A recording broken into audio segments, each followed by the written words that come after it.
అదే RTV app వార్తల్ని క్షణాల్లో చదివే అవకాశం ఉంటుంది. ఒక న్యూస్ పేపర్, ఒక టెలివిజన్ ఛానల్ మీ చేతుల్లో ఎప్పుడూ ఉంటాయి. ముందుగా నల్లగొండ పట్టణ ప్రజానీకానికి నేతాజీ సుభాష్ చంద్రబోస్ 129వ జయంతి మరియు పరాక్రమ దివస్ శుభాకాంక్షలు.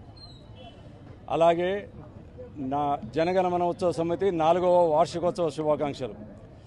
నేతాజీ సుభాష్ చంద్రబోస్ జయంతి సందర్భంగానే 4 సంవత్సరాల క్రితం నల్లగొండ పట్టణంలో నిత్య జాతీయ గీతాలాపన 12 సెంటర్లలో 12 కేంద్రాల్లో ప్రారంభించడం జరిగింది.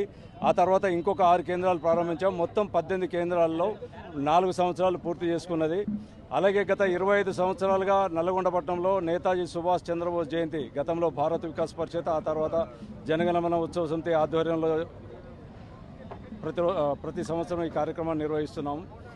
నేతాజీ సుభాష్ చంద్రబోస్ జయంతి సందర్భంగా పాఠశాల విద్యార్థులకు 6-7 తరగతులకు 8-9 తరగతులకు వాళ్ళకు సీనియర్ జూనియర్స్ విభాగంగా వ్యాసరచన పోటీ నిర్వహించడం జరిగింది. ఆ విద్యార్థులకు ఈ సందర్భంగా ముఖ్య వక్త వీళ్ళందరి తోటి వాళ్ళకు బహుమతులు అందజేయడం జరిగింది.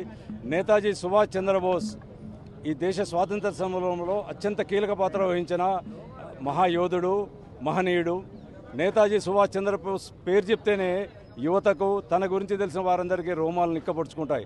ఎందుకంటే స్వాతంత్ర సమరంలో 1857 నుంచి 1947 వరకు 90 సంవత్సరాల కాలంలో 7,50,000 మంది దేశ స్వాతంత్రం కోసం ప్రాణాలు అర్పించారు. వీరందరిలో కూడా విప్లవ వీరులు అందరిలో కూడా ముఖ్యుడు ఎవరంటే నేతాజీ సుభాష్ చంద్రబోస్. అలాగే చాలామంది పేర్లు ఉంటాయి. కొన్ని వేల మంది దేశం కోసం లక్షల మంది ప్రాణాలు అర్పించారు. అలాంటి వ్యక్తి ఇండియన్ నేషనల్ ఆర్మీని ఒక 20,000 మంది సైన్యాన్ని విదేశాల్లో జర్మనీ, జపాన్ సహకారంతో విదేశాల్లో ఉన్న భారతీయ యుద్ధ ఖైదీలందరినీ ఒకచోట చేర్చి వాళ్ళందరికీ ఆయుధాలు ఇప్పించి ఆ సైన్యాన్ని తీసుకొని బర్మా, సింగపూర్లో ఉన్న బ్రిటిష్ సైన్యాన్ని ఓడగొడతాడు. అక్కడ మన త్రివర్ణ పతాకం వేశారు. చివరగా భారతదేశంలోని అండమాన్ నికోబార్లో కూడా 1947లోనే మన దేశంలో ఒక ప్రాంతానికి స్వాతంత్రం తీసుకొస్తాడు. ఒకవేళ నేతాజీ సుభాష్ చంద్రబోస్ కనుక బతికి ఉంటే 1943-45 ఆ ప్రాంతాలనే మన దేశానికి స్వాతంత్రం వచ్చేది.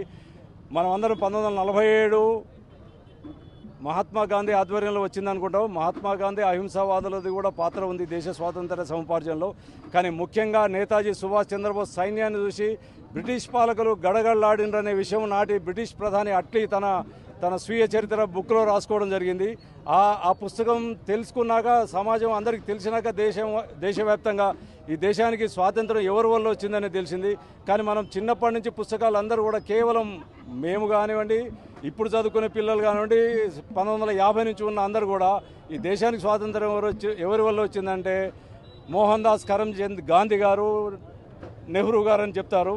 కానీ ముఖ్యంగా ఈ దేశానికి స్వాతంత్రం రావడానికి కారణం మాత్రం నేతాజీ సుభాష్ చంద్రబోస్ అనేది ఆయన జీవిత చరిత్ర కానీ, లేకపోతే అప్పటి బ్రిటిష్ ప్రధాని గవర్నర్ జనరల్ తను రాసిన పుస్తకం చదివితే కానీ వాస్తవాలు అనేవి తెలుస్తాయి. ఇట్లాంటి గొప్ప వీరుల చరిత్రలు నేటి విద్యార్థి లోకానికి, నేటి యువతకు అందేలాగా వాళ్ళకి కంపల్సరీ పాఠ్యాంశంలో ఉండాలి. ఈ దేశం కోసం ప్రాణాలు అర్పించిన వాళ్ళ జీవిత చరిత్ర తెలిస్తే సమాజానికి, తోటి వారికి ఏం చేయాలనేది నేటి విద్యార్థులకు తెలుస్తుంది. అలాంటి మహనీయుని జయంతి కార్యక్రమం ఈరోజు నల్గొండలో ఘనంగా జరుపుకోవడం జరిగింది. ఈ సందర్భంగా పాల్గొన్న కళాశాల వ్యవహార్తలకు, పాల్గొనేలా చేసిన విద్యా సంస్థల అధినేతలకు అందరికీ ఉత్సవ సమితి తరపున ధన్యవాదాలు తెలియజేస్తాను. ఈరోజు నల్గొండ పట్టణ మధ్యలో సుభాష్ చంద్రబోస్ గారి యొక్క ఎక్కడైతే స్టాచ్యూ ఉందో ఆ ప్రాంగణంలో నల్గొండ జనగణమన సమితి యొక్క ఆధ్వర్యంలో సుభాష్ చంద్రబోస్ గారి యొక్క 129వ జయంతి జరుపుకోవడం అనేటువంటి జరిగింది. ఈ కార్యక్రమంలో అనేక మంది విద్యార్థులకు సుభాష్ చంద్రబోస్ జీవిత చరిత్ర గురించి అనేక మంది తెలిపారు. ఆ సందర్భంలో ఏంటంటే సుభాష్ చంద్రబోస్ యొక్క దేశభక్తిని మనము నేటి తరానికి నేర్పించాల్సినటువంటి అవసరం ఉంది. ఈ సందర్భంలో నేటి ప్రభుత్వాలను నేను కోరడం ఏంటిదంటే, డిమాండ్ చేయడం ఏంటిదంటే, సుభాష్ చంద్రబోస్ లాంటి దేశభక్తులందరినీ యొక్క జీవిత చరిత్రలను కూడా పాఠ్యభాగాలలో చేర్చాలని నేను డిమాండ్ చేస్తున్నాను. మరిన్ని వీడియోస్ కోసం ఛానల్ ని సబ్స్క్రైబ్ చేయండి. లేటెస్ట్ అప్డేట్స్ కోసం వాట్సాప్ ఛానల్ ని ఫాలో చేయండి. అండ్ లింక్ డిస్క్రిప్షన్ లో ఉంది.